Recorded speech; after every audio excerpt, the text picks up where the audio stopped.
جی بالکل شروع کریں پلیز. الحمدللہ کفا وسلام علی عبادہ الذین اصطفیٰ اما بعد اعوذ باللہ من الشیطان الرجیم بسم اللہ الرحمن الرحیم الحمدللہ الذی خلق السماوات والارض وجعل الظلمات والنور ثم الذین کفروا بربہم یعدلون۔ تمام تعریفیں اللہ کے لیے ہیں جس نے زمین اور آسمان بنائے، روشنی اور تاریکیاں پیدا کیں، پھر بھی وہ لوگ جنہوں نے دعوت حق کو ماننے سے انکار کر دیا دوسروں کو اپنے رب کا شریک ٹھہراتے ہیں۔ رب اشرح لی صدری ویسر لی امری۔ عزیز بھائیوں، دوستوں اور بزرگوں، آج الحمدللہ تراویح میں پوری سورہ انعام پڑھی گئی۔ انشاءاللہ اسی کا خلاصہ میں آپ کے سامنے پیش کروں گا۔ سورہ الانعام مکہ کے آخری دور میں نازل ہوئی اور بیک وقت نازل ہوئی۔ رات کا وقت تھا۔ جبرائیل علیہ السلام 70,000 فرشتوں کے ساتھ اس سورہ مبارکہ کو لے کر آئے، اور نازل ہونے کے بعد اسی رات میں اللہ کے رسول علیہ الصلوۃ والسلام نے کاتب وحی کو بلایا اور بلا کر اس سورت کو لکھوا دیا۔ حضرت معاذ بن جبل رضی اللہ تعالیٰ عنہ کی کزن سیدہ اسما بنت یزید فرماتی ہیں کہ جب یہ سورت نازل ہوئی تو آپ صلی اللہ علیہ وسلم اونٹنی پر سوار تھے، میں نے اونٹنی کی نکیل پکڑی ہوئی تھی۔ سورت کے نزول کے وقت اونٹنی بوجھ کے مارے شدید تکلیف میں تھی اور لگتا تھا کہ اس کی ہڈیاں ٹوٹ جائیں گی، یعنی سورت کے نزول کا اتنا زیادہ وزن پڑ رہا تھا۔ جب یہ سورت نازل ہوئی تو اس وقت مکہ کے حالات کیا تھے؟ نبی اکرم صلی اللہ علیہ وسلم کو دعوت دیتے ہوئے 12 سال گزر چکے تھے۔ قریش کی مخالفت اور ان کا ظلم اپنے عروج پر تھا۔ آپ صلی اللہ علیہ وسلم کی حمایت کے دو بڑے اور اہم ستون چچا ابو طالب اور سیدہ خدیجہ رضی اللہ تعالیٰ عنہ وفات پا چکے تھے۔ اس زمانے میں اسلام پر قائم رہنا موت کو دعوت دینے کے مترادف تھا۔ اسی وجہ سے اہل ایمان کی بڑی تعداد مکہ سے ہجرت کر کے حبشہ کی جانب جا چکی تھی۔ یہ سورت کا پس منظر تھا، اور اس پس منظر سورت نازل ہوئی۔ اس سورت میں مضامین کون سے زیر بحث آئے؟ ایک تو یہ مکی صورت ہے، تو مکی صورتوں کا مزاج یہ ہے کہ اس میں ایمانیات ثلاثہ کا بیان کیا جاتا ہے، تو اس میں ایمانیات ثلاثہ بھی بالخصوص توحید کا بیان ہوا۔ اس میں دعوت کو قبول عام نہ ملنے کی بنا پر رسول اکرم صلی اللہ علیہ وسلم اور صحابہ کو جو پریشانی تھی اس پر تسلی دی گئی، اور ان سے کہا گیا کہ استقامت کا مظاہرہ کریں، اللہ تعالیٰ یقیناً آپ کو کامیاب کرے گا، اور ساتھ ساتھ کفار کو خبردار کیا گیا کہ تم آج اس دعوت حق کو ٹھکرا رہے ہو، اور اس وجہ سے، اس ٹھکرانے کی وجہ سے تم کل کو پچھتاؤ گے۔ اس کے ساتھ ساتھ سورت مبارکہ میں حکمت کے موتی بکھیرے گئے۔ یہ پورا ایک خطبہ ہے جو ایک ساتھ یکمشت نازل کیا گیا۔ اس میں یہ بہت سے مضامین آپس میں گڈ مٹ ہیں، اور انہی مضامین کے درمیان اللہ تعالیٰ نے کچھ یونیورسل ٹروتھ، کچھ پرلس، کچھ حکمت کے موتی بھی بکھیرے ہیں۔ انشاءاللہ ان کا بھی میں اس خلاصے کے آخر میں ذکر کروں گا۔ سورت کے آغاز میں اللہ تعالیٰ نے توحید کے دلائل دیے۔ جو آیت میں نے تلاوت کی وہ سورہ الانعام کی پہلی آیت ہے، اور پہلی آیت سے اللہ تعالیٰ نے توحید کے دلائل بیان کرنا شروع کر دیے کہ کائنات اور انسان کے اندر بے شمار نشانیاں پوشیدہ ہیں۔ اگر انسان اسے بصیرت کی آنکھ سے دیکھے تو اس میں بہت سی سیکھنے کی چیزیں اس کے لیے ہیں، اور ان چیزوں کی وجہ سے وہ اللہ تک پہنچ سکتا ہے۔ یہ سب کے سب معجزے ہیں، اور یہ عظمت الہی کی نشانیاں ہیں۔ لیکن بجائے اس کے کہ یہ لوگ اس پہ غور کرتے، انہوں نے اس قرآن کی دعوت کو اور نبی علیہ السلام کی دعوت کو ٹھکرا دیا۔ فقد کذبوا بالحق لما جاءہم، جب ان کے پاس حق آیا تو انہوں نے اس کو جھٹلایا اور کہا کہ ہم قرآن کو اترتا ہوا دیکھ کر ایمان لائیں گے۔ تو اللہ تعالیٰ فرماتے ہیں کہ اگر یہ لکھی ہوئی کتاب بھی ہم اتار دیتے تو پھر بھی کافر یہی کہتے اور یہ بہانہ بنا دیتے کہ یہ تو جادو ہے۔ پھر دوسرا وہ یہ کہا کرتے تھے کہ فرشتے ہمیں اترتے ہوئے نظر آئیں، حضور کے دائیں بائیں چل رہے ہوں، یہ ملک، اور وہ کہتے ہیں کہ ان کے ساتھ فرشتے کیوں نہیں آئے؟ تو اللہ تعالیٰ جواب دیتے ہیں اگر فرشتے بھی آتے تو یہ اس کا بھی انکار کر دیتے ہیں۔ اور انہیں معلوم ہونا چاہیے کہ تاریخ اور جغرافیہ دونوں اس بات کے گواہ ہیں کہ انکار کرنے والوں کا انجام بہت برا ہوا۔ تاریخ اس لحاظ سے کہ وہ قوم سمود، قوم عاد، قوم لوط ان کی تاریخ سے واقف تھے، اور جغرافیہ اس لحاظ سے کہ وہ ان کے مقامات سے گزرتے تھے۔ وہ سال میں ایک دفعہ 2 دفعہ جب سفر کرتے تو ان چیزوں کو، ان آثار کو دیکھتے تھے، اور انہیں ان کی پوری تاریخ یاد آ جاتی تھی۔ تو یہ بتا کر انہیں خبردار کیا جا رہا ہے۔ اس کے ساتھ ساتھ نبی علیہ الصلوۃ والسلام کو تسلی دی جا رہی ہے کہ آپ کافروں کی باتوں کی پرواہ نہ کریں، انشاءاللہ اللہ تعالیٰ ایسے اسباب پیدا کرے گا کہ یہ دعوت حق مقبول ہوگی۔ پھر فرمایا کہ یہ جو قرآن جس کا یہ اہل کتاب خاص طور پہ یہود انکار کرتے ہیں، یہ قرآن کو اس طرح جانتے ہیں جس طرح اپنی اولاد کو پہچانتے ہیں۔ جب انہیں دلائل دیے جاتے ہیں اور دلائل کے بعد لاجواب ہو جاتے ہیں، کوئی جواب نہیں بن پاتا، تو پھر کہہ دیتے ہیں کہ ان ھذا الا اساطیر الاولین، یہ تو پرانے زمانوں کی کہانیاں ہیں جو کہ ہمارے آباء و اجداد سے چلی آ رہی ہیں، گویا کہ انکار کر دیتے ہیں۔ اللہ تعالیٰ فرماتے ہیں جو لوگ حق کا انکار کرتے ہیں، دنیا کی زندگی کو سب کچھ سمجھتے ہیں، یہ دراصل دوبارہ اٹھنے کا انکار کرتے ہیں۔ اگر انہیں دوبارہ اٹھ کر اللہ کے حضور پیش ہونے کا یقین ہوتا تو یقیناً یہ اس دعوت حق کو قبول کر لیتے ہیں۔ لیکن ہوگا کیا؟ ہوگا یہ کہ جب یہ جہنم میں ڈالے جائیں گے، پھر ان کی آنکھیں کھلیں گی اور چاہیں گے کہ انہیں دنیا میں دوبارہ بھیج دیا جائے، لیکن یہ ممکن نہیں ہوگا۔ دوبارہ کوئی شخص دنیا میں لوٹ کر واپس نہیں آ سکے گا۔ اس کے ساتھ ساتھ اللہ تعالیٰ نبی علیہ السلام کو تسلی بھی دے رہے ہیں کہ یہ ظالم دراصل آپ کو جھٹلا کر آپ کا انکار نہیں کر رہے، بلکہ یہ اللہ کی آیات کا انکار کر رہے ہیں، کہ نعوذ باللہ اللہ تعالیٰ کو جھٹلا رہے ہیں۔ تو یہ ایک طرح کی تسلی ہے جو کہ نبی علیہ السلام کو اللہ تعالیٰ نے اس سورہ مبارکہ میں دی۔ اب یہاں یہ سوال پیدا ہوتا ہے کہ سرداران مکہ دعوت حق کو قبول کیوں نہیں کرتے تھے؟ اس کا جواب اس واقعے میں ملتا ہے کہ جو کہ کتابوں میں نقل کیا گیا کہ ایک مرتبہ ابو جہل نے اخنس بن شریق سے بات کرتے ہوئے تسلیم کیا کہ محمد صلی اللہ علیہ وسلم نے کبھی جھوٹ نہیں بولا، لیکن وہ بنو ہاشم سے ہیں، ان سے ہماری بنو ہاشم سے ہماری خاندانی دشمنی ہے، محمد صلی اللہ علیہ وسلم کو ماننے سے ہماری ناک کٹ جائے گی، ہمارا ان سے مقابلہ ہے۔ انہوں نے حاجیوں کی خدمت کی، کھانے کھلائے، ہم نے بھی کھلائے، انہوں نے بڑھ چڑھ کر ان کی تواضع کی، ہم نے بھی کی۔ اب یہ کہتے ہیں کہ ہمارے درمیان ایک نبی آ گئے اور ہم نبی کہاں سے لائیں؟ اس لیے اب ان کا ہم جو ہے نا وہ مقابلہ اس سمت میں نہیں، اس لیے نہیں کر سکتے نبوت کے ضمن میں، اس لیے مخالفت کر رہے ہیں۔ ابو جہل کے علاوہ عتبہ، شیبہ، امیہ بن خلف، ولید بن مغیرہ، ابو لہب اور ابی سفیان جو کہ بعد میں مسلمان ہو گئے رضی اللہ تعالیٰ عنہ، سب اور اس طرح کے سردار یہ رسول اکرم صلی اللہ علیہ وسلم کی اس دعوت کو نہیں مانتے تھے اور اس کا انکار کرتے تھے۔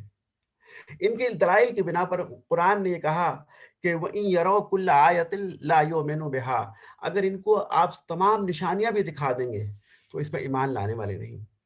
چونکہ اس صورت کا مرکزی مضمون یہ ہے کہ کفار نے نشانیاں مانگی، بار بار اس صورت میں آیا کہ کفار کہتے ہیں نشانیاں دکھاؤ، ہمیں نشانیاں دکھاؤ، ہمیں کوئی حسی معجزہ دکھاؤ جسے ہم سینسوریلی ہم اسے جو ہے وہ فیل کر کے دیکھ لیں، اپنی آنکھوں سے دیکھ لیں، اپنے کانوں سے سن لیں، اس کے بعد ایمان لائیں گے۔ تو کہا یہ جا رہا ہے کہ اگر یہ وَإِن يَرَوْا كُلَّ آيَةٍ، اگر یہ تمام آیتیں بھی، اگر نشانیاں بھی دیکھ لیں گے تب بھی یہ ایمان لانے والے نہیں۔ اس کی وجہ بتا دی کہ ان کی ہٹ دھرمی ہے اور ان کی خاندانی دشمنی ہے۔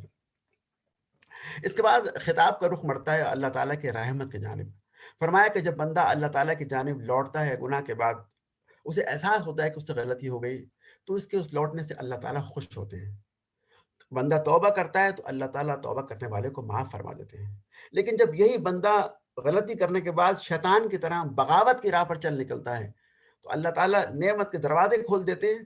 باغی سمجھتا ہے کہ اس کی دعائیں، اس کی تمنائیں پوری ہو رہی ہیں، اسے نوازا جا رہا ہے، جبکہ اللہ کا فیصلہ یہ ہوتا ہے کہ یہ اپنی کشتی کو گناہوں سے بھر لے تاکہ اس کی کشتی کو بیچ منجھدار کے غرق کر دیا جائے، وہ ایک کڑی سزا دی جائے۔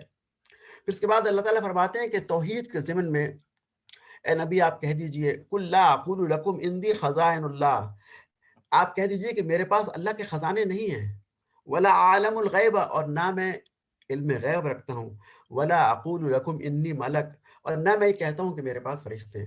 گویا بتایا گیا یہ خزانے، یہ علم غیب اور یہ فرشتے، یہ سب کے سب اللہ تعالیٰ کے کنٹرول پر ہیں، اللہ تعالیٰ کے پاس ہیں۔ میرے پاس کیا ہے؟ میرے پاس تو صرف وحی آتی ہے، قرآن نازل ہوتا ہے، میں اس کے ذریعے آپ کو نصیحت کرتا ہوں، قرآن آپ کو سناتا ہوں اور حق کی دعوت پیش کرتا ہوں۔ پھر فرمایا گیا کہ یہ دنیا کا مال و دولت یہ انسان کے نزدیک تو بڑی حیثیت رکھتا ہے، انسان اس کے لیے بڑی تگ و دو کرتا ہے، جان و مال کی قربانی دیتا ہے اسے حاصل کرنے کے لیے، لیکن اللہ کے ہاں مال و دولت کی کوئی وقت نہیں۔ یہ فقیر نشیں غریب لوگ جو کہ اللہ کو دن رات پکارتے ہیں، اللہ کو بہت محبوب ہیں۔ یہی خاک نشیں اہل ایمان زمین کا نمک اور پہاڑی کا چراغ ہیں۔ اس لیے اے نبی صلی اللہ علیہ وسلم، سرداروں کے کہنے پر آپ غریب اہل ایمان کو مت چھوڑیے گا۔ اور اس زمن میں اللہ تعالیٰ نے خاص طور پر نوح علیہ السلام کی قوم کے سرداروں کا ذکر کیا۔ وہ بھی یہی کہا کرتے تھے کہ آپ کے پاس بیٹھنے والے لوگ تو ہمارے ملازم ہیں، ہمارے غلام ہیں، یہ غریب کمی کمین یہ آپ کے ساتھ آ کے بیٹھتے ہیں، استغفر اللہ، یہ اگر اٹھ جائیں گے تو ہم آئیں گے آپ کے بیٹھ کے آپ کی بات سنیں گے، پہلے انہیں نکالیے۔ تو یہاں پر بھی یہی کہا جا رہا ہے کہ اے نبی، ان غریب لوگوں کو، اہل ایمان کو آپ مت چھوڑیے گا۔ وہ یہاں کے سردار مکہ کو بتایا گیا کہ اس سے پہلے نوح علیہ السلام کی قوم کے سردار بھی یہ کام کر چکے ہیں، ان کا جو انجام ہوا اسے بھی یاد کر لیجئے کیا انجام ہوا تھا، وہ بھی تباہ ہو گئے تھے۔ ایسا نہ ہو کہ تم بھی اپنے اس رویے کی بنا پر تباہ ہو جاؤ۔ پھر اللہ تعالیٰ اپنی رحمت کا ذکر فرماتے ہیں کتب ربکم علی نفسہ رحمہ، اللہ تعالیٰ نے، تمہارے رب نے اپنے اوپر رحمت کو لازم کر لیا ہے۔ وہ کس طرح؟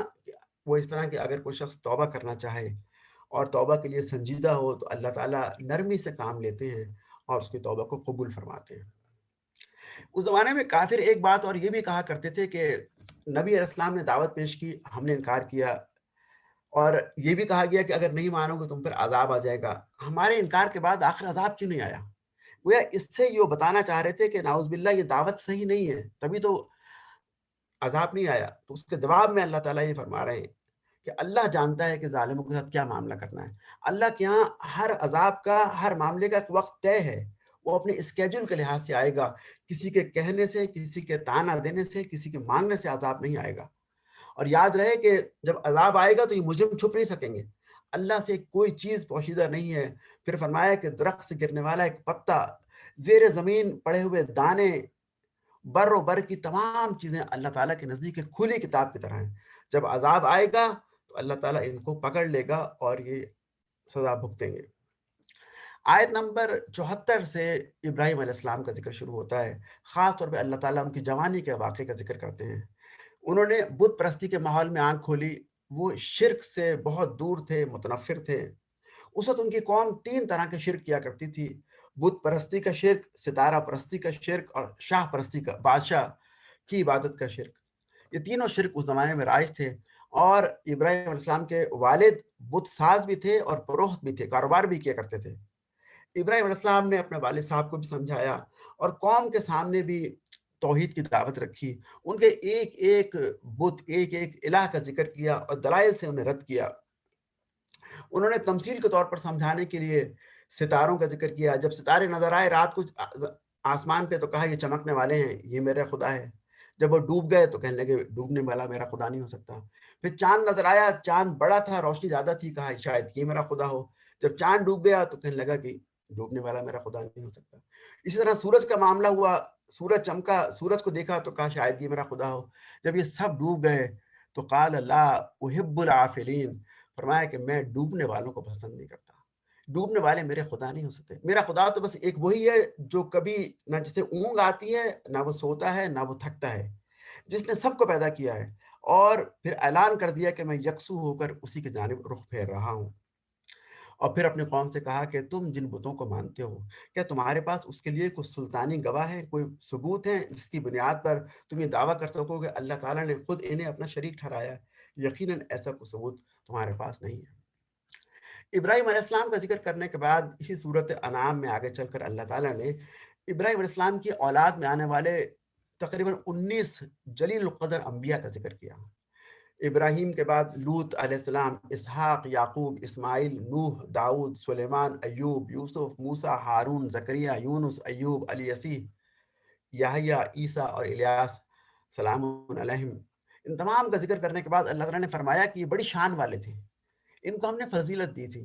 اولئک الذین آتیناہم الکتاب والحکم والنبوہ، اور یہ وہ لوگ ہیں جنہیں ہم نے کتاب دی تھی، حکم یعنی شریعت دی تھی، اور نبوت دی تھی، یعنی یہ 3 بڑے بڑے ہم نے ان کو اہم چیزیں دی تھیں اور تمام جہان والوں پر فضیلت دی تھی۔ پھر فرمایا کہ اگر یہ سب لوگ بھی خدا نخواستہ شرک کرتے تو ان کے بھی اعمال ضائع ہو جاتے ہیں۔ یہ تمثیل محال ہے، یہ ہونے کا امکان نہیں تھا، لیکن یہ ہمیں سمجھانے کے لیے، شرک کی سنگینی بتانے کے لیے ہمیں بتایا جا رہا ہے کہ اگر یہ انبیاء بھی اگر شرک کرتے تو ان کے اعمال جو ہے حبط ہو جاتے، تو تمہارا تو کوئی مقام نہیں ہے۔ تم جو شرک کر رہے ہو، خاص طور پہ کفار مکہ کو مخاطب کیا جا رہا ہے، تو تمہیں بھی اپنے انجام کو دیکھ لینا چاہیے۔ اللہ تعالیٰ فرماتے ہیں کہ وہی اور انبیاء کو ہم نے لوگوں کی ہدایت کے لیے بھیجا، لیکن ہوا کیا، بہت سے لوگ ایمان نہیں لائے۔ پھر فرما رہے ہیں کہ اگر تم منکرین کو، جنہوں نے ہماری دعوت کو ٹھکرا دیا، سکرات الموت یعنی جب روح قبض کی جا رہی اس وقت دیکھ سکو، تو معلوم ہوا کہ یہ لوگ ڈبکیاں کھا رہے ہیں، اور فرشتے ان سے کہتے ہیں کہ لاؤ نکالو اپنی جان، آج تمہیں دردناک عذاب دیا جائے گا۔ یعنی مرتے وقت جو ہے وہ منکرین کی اور شہادت حق کا انکار کرنے والوں کا یہ انجام ہوگا۔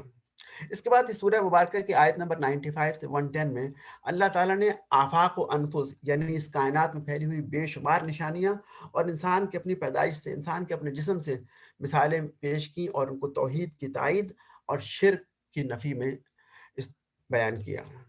فرمایا کہ یہ بہت سی نشانیاں اگر کوئی شخص اپنے دل کی آنکھ سے دیکھے گا، بصیرت کی آنکھ سے غور کرے گا، تو یقین اللہ تعالیٰ پہ پہنچ جائے گا، جس طرح بہت سے سلیم الفطرت لوگ پہنچ جایا کرتے تھے۔ خاص طور پر حضرت لقمان کی مثال آتی ہے کہ وہ نبی نہیں تھے، لیکن اپنے سلیم الفطرت اور عقل سلیم کی بنا پر غور و خوض کے ذریعے وہ اللہ تعالیٰ تک پہنچ گئے تھے۔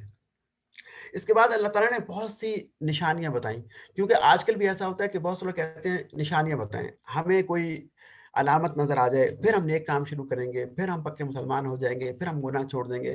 تو اللہ تعالیٰ نے یہ صورت میں بہت سی نشانیاں بتائیں۔ فرمایا ان اللہ فالق الحب والنوا، ایک نشانی یہ ہے کہ اللہ تعالیٰ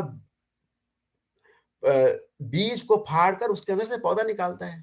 یخرج الحی من المیت، وہ مردہ میں سے زندہ کو نکالتا ہے، وہ مخرج المیت من الحی، اور وہ جو ہے وہ حی زندہ میں سے مردہ نکال دیتا ہے۔ یہ نشانیاں کم ہیں۔ پھر فرمایا اور سنو، فالق الاصباح، وہ صبح کو نکالتا ہے، صبح کو، رات کو پھاڑ کر صبح کو نکالتا ہے۔ وجعل اللیل سکنا، اس نے رات کو سکون کا وقت بنایا۔ والشمس والقمر حسبانا، اور پھر یہ کہ سورج اور چاند کو ایک گردش کے حساب میں لگا دیا۔ وهو الذی جعل لکم النجوم، اور اس نے تمہارے لیے ستارے بنائے، لتہتدوا بہا، تاکہ تم اسے رستہ معلوم کرو، فی الظلمات، بر والبحر، کے اندھیروں میں اور خشکی اور جو ہے پانی کے اندر۔ یہ بھی اللہ کی نشانیاں ہیں، یہ اتنی نشانیاں۔ پھر فرمایا کہ وهو الذی انشأکم من نفس واحدہ، یہ بھی ہماری نشانی ہے کہ ہم نے تمہیں ایک نفس واحد سے پیدا کیا۔ فمستقر ومستودع، اور تمہارے ایک ٹھہرنے کی عارضی جگہ ہے یعنی قبر ہے، اور ایک مستقل جگہ ہے یعنی آخرت۔ پھر فرمایا کہ جو آسمان سے پانی ابھرتا ہے، نکلتا ہے، وَهُوَ الَّذِي أَنزَلَ مِنَ السَّمَاءِ مَاءً، جو آسمان سے پانی نازل ہوتا ہے وہ بھی ہم بھیجتے ہیں، وہ بھی ہماری نشانی ہے۔ پھر اس میں سے نباتات نکالتے ہیں، کئی کئی رنگوں کی سبزیاں، پھل فروٹ نکلتے ہیں، ذائقے میں مختلف۔ یہ تمام کی تمام اللہ تعالیٰ کی نشانیاں ہیں۔ ان فی ذلک لآیات لقوم یؤمنون، اور یہ نشانیاں کافی ہیں ان لوگوں کے لیے جو ایمان لانا چاہتے ہیں۔ جو ایمان لانا چاہتے ہیں، جن کے دلوں میں کجی اور ٹیڑھ نہیں ہے، وہ تو ان نشانیوں سے ایمان لے آئیں گے۔ اور بھی بہت سی نشانیاں بتائیں گے جو کہ میں نے یہاں پر وقت کی قلت کے بنا پر نہیں لکھی۔ اللہ تعالیٰ فرماتے ہیں کہ حیرت کی بات ہے کہ کائنات میں پھیلی ہوئی اتنی علامات اور نشانیوں کو عبرت کی آنکھ سے دیکھنے کے بعد نصیحت پکڑنے کے بجائے یہ معجزات کا مطالبہ کرتے ہیں۔ اور اگر ہم ان کا مطالعہ مان بھی لیں، یعنی نزلنا علیہ الیہم الملائکۃ وکلمہم الموتیٰ، اگر ہم فرشتے نازل کر دیں اور مردے بھی زندہ ہو کے ان سے بات چیت کرنا شروع کریں، یہ تب بھی ایمان لانے والے نہیں۔ یہ کیوں کہا جا رہا ہے؟ اس لیے کہا جا رہا ہے کہ قوم سمود نے یہی کہا تھا کہ ہمیں نشانی دکھاؤ۔ نشانی کیا ہو؟ اونٹنی ہو، کہاں سے نکلے؟ پہاڑ سے نکلے، لال رنگ کی ہو، پھر پریگننٹ بھی ہو، تمام مطالبات ان کے پورے کیے گئے۔ اونٹنی نازل ہوئی، پہاڑ سے نکلی اور ان کی شرائط کے مطابق نکلی، اس کے باوجود کیا ہوا؟ اونٹنے کی کونچیں کاٹ دی، اسے مار دیا۔ تو یہ فرمایا جا رہا ہے کہ ان کی ہسٹری، ان لوگوں کے آباء و اجداد سے چلا آ رہا ہے کہ یہ نشانیاں دیکھنے کے بعد بھی یہ اپنی ہٹ دھرمی میں قائم رہتے ہیں اور ماننے والے نہیں ہیں۔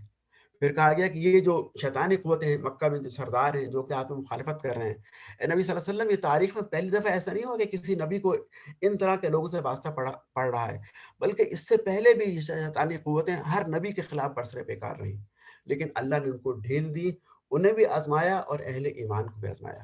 اس لیے اہل حق جو تبلیغ کا کام کر رہے ہیں، جو دعوت کو پھیلا رہے ہیں، انہیں پریشان نہیں ہونا چاہیے، بلکہ دل جمعی کے ساتھ اپنا کام کرتے رہنا چاہیے، کیونکہ اللہ کے فرامین کو کوئی بدلنے والا نہیں، وہ سننے والا اور جاننے والا ہے۔ آیت نمبر 118 سے گفتگو کا رخ اس خطبے میں حلال و حرام کی طرف مڑ جاتا ہے۔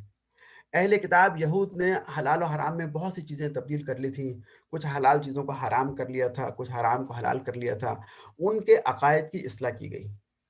اور ایک چیز آیت نمبر 145 میں بالکل وضاحت کے ساتھ بتا دی، جو کہ اس سے پہلے سورہ المائدہ میں بھی آ چکی ہے، کہ اللہ تعالیٰ نے کچھ چیزوں کو حرام قرار دیا ہے، ان میں مرا ہوا جانور، بہتا ہوا لہو، سور کا گوشت، یہ سب ناپاک ہیں اور یہ حرام ہے۔ اس کے علاوہ وہ چیز جس کو ذبح کرتے ہوئے اللہ تعالیٰ کے علاوہ کسی اور کا نام لیا گیا ہو، وہ بھی حرام ہے۔ ہاں کوئی مجبوراً کھا لے، کوئی حلال چیز میسر نہ ہو اور نافرمانی کرنے کا اس کا جذبہ نہ ہو، اس کی نیت نہ ہو اور حد سے باہر نہ نکل جائے، تو پھر اللہ تعالیٰ معاف فرمانے والے ہیں۔ تو یہ تھوڑا سا بیان سورہ کے آخر میں اللہ تعالیٰ نے حلال و حرام کا کیا۔ پھر اللہ تعالیٰ نے ایک بالکل جو ہے نا وہ عجیب انداز سے بات فرمائی، کہا کہ کچھ چیزیں کھانے پینے کے حرام ہیں اور تم سمجھتے ہو، لیکن اس طرح سے کچھ اعمال بھی حرام ہوتے ہیں۔ جس طرح کچھ کھانے حرام ہیں، اس طرح کچھ اعمال بھی حرام ہیں۔ تم کھانوں کی طرف تو بڑی توجہ کرتے ہو کہ ہم یہ نہیں کھائیں گے، ہم غیر ذبیحہ نہیں کھائیں گے، ہم جو ہے سور نہیں کھائیں گے، شراب نہیں پئیں گے، لیکن یہ دیکھو کچھ اعمال بھی حرام ہیں، ان سے بھی بچنا ہے۔ وہ اعمال کیا ہیں؟ اس ضمن میں اللہ تعالیٰ نے 10 اعمال کا ذکر کیا جو حرام ہے، جن سے بچنا چاہیے۔ نمبر 1 شرک، پھر والدین کی نافرمانی، مفلسی کے ڈر سے اولاد کو قتل کرنا، بے شرمی اور فحاشی کے کام، قتل ناحق، مال یتیم کھانا، ناپ تول میں کمی کرنا، بے انصافی اور عدل سے ہٹے ہوئے کام کرنا، اللہ اور اس کی مخلوق سے عہد کر کے اس کی خلاف ورزی کرنا اور نبی کے راستے کو چھوڑ کر کوئی اور راستہ اختیار کرنا، یہ 10 حرام کام ہیں۔ حضرت ابن عباس جو کہ پہلے مفسر قرآن ہیں، جنہیں حبر الامہ یعنی علامہ کہا جاتا ہے، وہ فرماتے ہیں کہ یہ موسیٰ علیہ السلام کو ملنے والے 10 کمانڈمنٹس کی طرح ہیں، اور یہ بھی دراصل انہی کا خلاصہ ہے۔ سورہ کے آخر میں آیت نمبر 160 میں اللہ تعالیٰ نے ایک احسان عظیم کا ذکر کیا۔ اللہ تعالیٰ فرماتے ہیں کہ جب بھی کوئی شخص عمل کرتا ہے تو اگر اس کا عمل کوئی گناہ ہوتا ہے تو ہم اسے ایک ہی شمار کرتے ہیں، لیکن اگر کوئی نیکی کرتا ہے تو ہم اسے بڑھا کر 10 گنا کر دیتے ہیں۔ یہ اللہ تعالیٰ کا مومن پر بڑا احسان ہے، اور مومن کو اس کا یعنی ہمیں اس کا شکر گزار ہونا چاہیے۔ اگلی آیت میں اللہ تعالیٰ نے بندہ مومن کو بتایا کہ اس کی زندگی کا مقصد کیا ہے، ہم دنیا میں آئے، کیا دنیا میں صرف دنیا کے کام کر کے چلے جانا ہے، یا ہمارا مقصد کچھ اور بھی ہے؟ بتایا گیا کہ تمہارا مقصد یہاں بھیجنے کا یہ ہے، اور یہ حضور کی زبان سے کہلوایا صلی اللہ علیہ وسلم، کل ان صلاتی، آپ کہہ دیجئے کہ میری نماز، و نسکی، اور میری رسوم عبادت، ماہیا، میری زندگی، و مماتی، اور میری موت، للہ رب العالمین، یہ تمام یعنی میری پوری کی پوری زندگی اللہ تعالیٰ کے لیے۔ یہ گویا ہمیں کہا جا رہا ہے کہ ہم اپنی زندگی کی اصلاح کریں، ہماری نماز، ہمارے تمام مراسم عبودیت، ہمارے ریچولز، کلچرل چیزیں، اور ہر معاملہ جو ہے اللہ تعالیٰ کی تعلیمات کے عین مطابق ہونا چاہیے، دراصل ہمیں کہا جا رہا ہے۔ آخری آیت میں اللہ تعالیٰ نے ایک بڑی اہم بات فرمایا کہ وَرَفَعَ بَعْضَكُمْ فَوْقَ بَعْضٍ، ہم نے بعض انسانوں کو بعض پر فوقیت دی ہے درجات میں، لِيَبْلُوَكُمْ فِي مَا آتَاكُمْ، تاکہ ہم دیکھیں کہ تم کیا کرتے ہو جو تمہیں ہم نے دیا ہے۔ کچھ لوگوں کو علم زیادہ ملا ہوتا ہے، کچھ لوگوں کو قوت زیادہ ملتی ہے، کچھ لوگوں کے پاس دولت زیادہ ہوتی ہے، کچھ زیادہ حسین ہوتے ہیں، کچھ باصلاحیت ہوتے ہیں، کچھ ذہین ہوتے ہیں۔ تو یہ 6 چیزیں ڈفرینٹ لوگوں کو ڈفرینٹ انداز میں اور کم و بیش میری ہوتی ہیں۔ فرمایا جا رہا ہے کہ یہ سب چیزیں دینے کے بعد اب ہم دیکھنا چاہتے ہیں کہ ان نعمتوں کا کون شکر کرتا ہے، کون اللہ تعالیٰ کا شکر گزار بندہ کرتا ہے۔ یہ تمام چیزیں ہم نے آزمانے کے لیے دی ہیں۔ جس طرح سورت کے آغاز میں فرمایا کہ تمام انسانوں کو مٹی سے پیدا کیا، پھر مقرر وقت میں دنیا میں رکھا جائے گا، اور آخری آیت میں فرمایا کہ دنیا ایک دارالعمل ہے، یہاں انسان کو عمل کرنا ہے، اور عمل کرنے کے بعد ایک متعین مدت تک یہاں رہنا ہے، اور پھر یہاں سے کوچ کر جانا ہے۔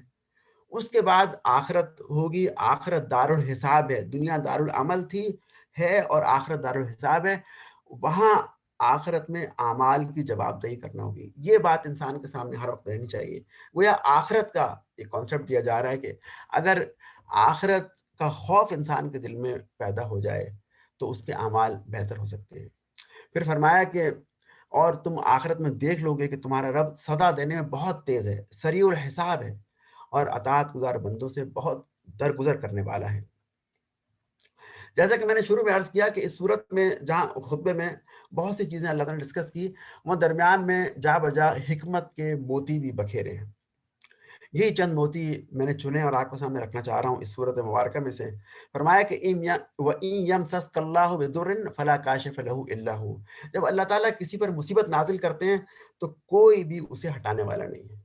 تو انسان کو بات سمجھ لینی چاہیے کہ مشکل اللہ تعالیٰ کی طرف سے آتی ہے، اور اللہ سے دعا کر کے، اللہ کی تعلیمات پہ عمل کر کے، اللہ کا ذکر کر کے ہی اس سے انسان نکل سکتا ہے۔ پھر فرمایا کہ مصیبت کے وقت تم اسی کو پکارتے ہو، اور جن کو تم شریک بناتے ہو اس وقت ان کو بھول جاتے ہو، یعنی جن بتوں کو تم عام دنوں میں پکارتے ہو، مشکل کے وقت جو ہے انہیں نہیں پکارتے، ان کو بھول جاتے ہو، صرف ایک اللہ واحد کو بلاتے ہو۔ جس طرح کہ حضرت اکرمہ کا واقعہ آتا ہے کہ وہ جب پانی میں جا رہے تھے اور جب کشتی ڈوبنے لگی تو اللہ نے کہا کہ اب بتوں کو مت پکارو، اب اللہ کو پکارو۔ تو کہنے لگے یہی تو ہمارا جھگڑا تھا حضور صلی اللہ علیہ وسلم سے، اگر مشکل میں اللہ کو پکارنا ہے تو پھر ہم عام حالات میں اللہ کو پکاریں گے۔ اور پھر انہوں نے جو ہے وہ اپنے آپ سے پختہ وعدہ کیا کہ اگر میں یہاں سے بچ کر دوبارہ پہنچ گیا تو میں پھر حضور کی خدمت میں پہنچ کر علیہ الصلوۃ والسلام مسلمان ہو جاؤں گا، اور انہوں نے ایسا ہی کیا اور باقی زندگی اپنی جہاد میں گزار دی۔ ایک اور جو حکمت کا موتی اس صورت میں آیا کہ اے محمد، جب تم دیکھو کہ لوگ ہماری آیات پر نکتہ چینیاں کر رہے ہیں، تنقید کر رہے ہیں، مذاق اڑا رہے ہیں، تو ان کے پاس نہ بیٹھو، وہاں سے ہٹ جاؤ، چلے جاؤ، یہاں تک کہ وہ بات بدل جائیں، بات بدل لیں، اور پھر تم آ کر دوبارہ وہاں بیٹھ سکتے ہو۔ دراصل حضور کے واسطے سے یہ ہمیں آنے والی امت کو قیامت تک کے لیے بتایا جا رہا ہے کہ جہاں مذاق اڑایا جائے ہمارے شعار کا، ہماری آیات کا، تو وہاں انسان نہ بیٹھے۔ پھر فرمایا کہ دنیا میں جو اکثر لوگ ہیں وہ گمراہ ہیں، یعنی دنیا کی میجورٹی وہ صحیح فیصلے نہیں کرتی اگر وہ شریعت کے تابع نہ ہوں۔ اگر مسلمان ہوں اور شریعت کو سامنے رکھ کر فیصلے کریں تو ٹھیک ہوتے ہیں، لیکن اگر شریعت سے آزاد ہو کر فیصلے کریں گے تو وہ صحیح نہیں ہوتے۔ اگر تم ان کا کہنا مان لو گے تو وہ تمہیں خدا کا راستہ بھلا دیں گے، اور یہ محض خیال کے پیچھے چلتے اور نیرے اٹکل کے تیر چلاتے ہیں۔ پھر فرمایا کہ ہم نے ہر بستی میں بڑے بڑے مجرم پیدا کیے۔ آپ نے فرمایا ایک حدیث میں آتا ہے کہ ہر موسیٰ کا ایک فرعون ہوتا ہے، یعنی ہر نبی کے ساتھ اللہ تعالیٰ بڑے بڑے مخالف بھی پیدا کر دیتا ہے، اور وہ آ کر تنگ کرتے ہیں، مکاریاں کرتے ہیں، ظلم کرتے ہیں۔ اس کی وجہ کیا بتائی؟ وجہ بھی اللہ تعالیٰ نے قرآن میں اسی صورت میں بتا دی۔ ہم چاہتے ہیں تاکہ اہل ایمان کی آزمائش ہو جائے، ان کی غیرت ایمان جاگے، اور ان کی صلاحیتیں، یعنی مخالفت میں جب انسان ہوتا ہے تو زیادہ تندہی سے کام کرتا ہے، تو مخالفت میں ان کی صلاحیتیں اور زیادہ اجاگر ہوں اور نکھر کے سامنے آئیں، اس لیے ہم ہر بستی میں بڑے بڑے مجرم پیدا کرتے ہیں۔ پھر فرمایا کہ انسان کی عادت یہ ہے کہ جب خوشی میسر آتی ہے تو اللہ تعالیٰ کو فراموش کر دیتا ہے، جب مشکل آتی ہے تو کھڑے بیٹھے لیٹے پہلو میں ہر وقت اللہ کو یاد کرتا ہے اور اپنے بتوں کو بھول جاتا ہے۔ پھر فرمایا کہ جب اللہ تعالیٰ کسی کو ہدایت دینا چاہتا ہے تو پھر اس کا سینہ اسلام کے لیے کھول دیتا ہے، یعنی کسی کو اسلام کی نعمت مل جانا دراصل اس پر اللہ تعالیٰ کی بڑی نعمت ہے، اللہ تعالیٰ کا اس پر بڑا احسان ہے۔ پھر فرمایا وَلِكُلِّ دَرَجَاتٌ مِّمَّا عَمِلُوا، انسان کے عمل کے لحاظ سے درجات بنتے ہیں۔ آخرت میں جو درجہ بندی ہوگی، جو کیٹیگریز بنائی جائیں گی، وہ انسان کے دنیا کے عمل کے لحاظ سے بنائی جائیں گی۔ یوم یاتی بعض آیات ربک لا ینفع نفسا ایمانها، اور یہ جو مانگ رہے ہیں آج کے نشانیاں دکھاؤ، نشانیاں دکھاؤ، اگر ہم ان کو نشانیاں دکھا دیں اور کچھ نشانیاں ہم ظاہر کر دیں تو نشانیاں دیکھ لینے کے بعد اگر یہ ایمان لائیں گے تو ایمان فائدہ نہیں دے گا۔ دنیا میں طریقہ امتحان یہ ہے کہ غیب پر ایمان لانا ہے، نشانیاں دیکھے بغیر ہمارے نبی کی بات کو ماننا ہے۔ اگر نشانیاں دیکھ کر ایمان لائے تو پھر ایمان کام نہیں آئے گا، جس طرح کہ فرعون کے کام نہیں آیا تھا۔ پھر ایک بڑی بات اللہ تعالیٰ نے یہ فرمائی کہ وَلَا تَزِرُ وَازِرَةٌ وِزْرَ أُخْرَىٰ، کوئی بھی آخرت میں بوجھ اٹھانے والا کسی کا بوجھ نہیں اٹھائے گا۔ انسان کو اپنے گناہوں کی پوٹڑی خود ہی اٹھانا پڑے گی، اپنے نیک اعمال کا فائدہ بھی خود ہی انسان کو ملے گا، کوئی کسی کا وزن نہیں اٹھائے گا اور کوئی کسی کے کام نہیں آئے گا۔ تو یہ سورہ مبارکہ سورہ الانعام ہے جو کہ آج تلاوت کی گئی. اس کا خلاصہ یہ ہے کہ اس صورت میں بڑے جامع مضامین آئے. توحید، رسالت اور آخرت، جنہیں ہم ایمانیات ثلاثہ کہتے ہیں، اس کے حق میں دلائل دیے گئے. مخالفین کو بار بار خبردار کیا گیا. اہل ایمان کو استقامت کی تلقین کی گئی اور ان سے کہا گیا کہ مداہنت اور کمپرومائز نہ کرو، بلکہ تم اپنے ایمان پہ ڈٹ جاؤ اور جم جاؤ. اور پھر جو ہے کچھ اخلاقی اصول بتائے گئے کہ جن پر اسلام سوسائٹی کی تعمیر کرنا چاہتا ہے. اور دعوت کے جلد کامیاب نہ ہونے پر مسلمانوں کو تسلی دی گئی کہ انشاءاللہ یہ دعوت کامیاب ہوگی. اور اصل بات یہ ہے کہ جب یہ سورہ الانعام نازل ہوئی تو اس وقت مکہ میں تو دعوت کامیاب نہیں ہوئی، نہ طائف میں ہوئی، لیکن مدینہ میں انصار نے مسلمان ہونا شروع کر دیا تھا اور وہاں سے ایک روشنی کی کرن نمودار ہو گئی تھی. پھر فرمایا کہ یہ جو کفار مکہ ہیں یہ نشانیاں طلب کرتے ہیں. کہتے ہیں جس طرح موسیٰ علیہ السلام کو 9 معجزے دیے گئے، عیسیٰ علیہ السلام مردوں کو زندہ کر دیا کرتے تھے، اسکن ڈیزیز اور بلائنڈنس کو ٹھیک کر دیا کرتے تھے، بتا دیا کرتے تھے کہ کیا کھا کر آئے ہو، تو یہ معجزے آپ بھی دکھائیں. اللہ تعالیٰ نے فرمایا کہ نہیں، یہ معجزے ہم نہیں دکھائیں گے، ہمارا معجزہ قرآن ہے. تمہیں ادب پر بڑا ناز تھا، تمہیں اپنی زبان پر بڑا فخر تھا، ہم نے ایسا قرآن تمہیں دیا ہے کہ جسے تم عاجز آ گئے، اور یہ معجزہ ہے، زندہ معجزہ ہے، قیامت تک رہنے والا معجزہ ہے. اگر اس کے علاوہ کچھ اور نشانیاں چاہیے تو آفاق میں پھیلے ہوئے یہ ستارے، یہ چاند، یہ زمین، یہ پہاڑ، یہ درخت، یہ بارشیں، یہ فصلوں کا پیدا ہونا، نکلنا، بھوس بن جانا، پھر دوبارہ آنا، یہ سب کی سب نشانیاں ہیں. اور اگر کچھ ایمان لانا چاہے تو ان نشانیوں کو دیکھ کر ایمان لا سکتا ہے. اسی کے ساتھ جو ہے وہ اس سورہ مبارکہ کا خلاصہ ختم ہوا. دعا ہے کہ اللہ تعالیٰ ہمیں قرآن کو سمجھنے، اس پہ عمل کرنے کی توفیق عطا فرمائے. وآخر دعوانا ان الحمد للہ رب العالمین والصلاة والسلام علی رسولہ الکریم. جزاک اللہ خیر. ڈاکٹر زاہد ارائیں صاحب سورۃ الانعام کا خلاصہ اور اس کی مختصر تفسیر ہمارے سامنے رکھ رہے تھے. کل انشاءاللہ سورۃ الاعراف محترم عرفان انصاری صاحب پیش کریں گے 9:15 بجے. جزاک اللہ.